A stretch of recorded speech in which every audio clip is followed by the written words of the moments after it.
I was hoping for sure. Ya acaba estava building up na momento aqui para basta tempo.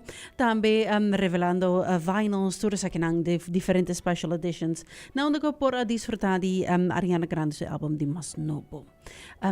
Like I said, officially ela sali. Ito bira su primer album ding Masi dos Aya. Último album ko sali taba the Internal Sunshine na 2024.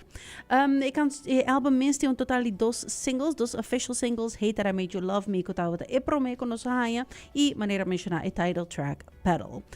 Music video pa ko esa ki minst tabi sali aki 17 minutes. So, yay, so fun. Later on siguro mi loting esa kita poso natin dos canción ko mi quer compartir awe. E prometa Petal, mas ora me quer compartilhar a canção Oh Well. Outra canção que está a aparecer no álbum tá Kiss Me, Stay, Big Feelings, Freak, Warning Signs, Interlude, Like I Do, Never Get Over Me, Bad Thing, Bunny Hop e Nowhere, Nobody.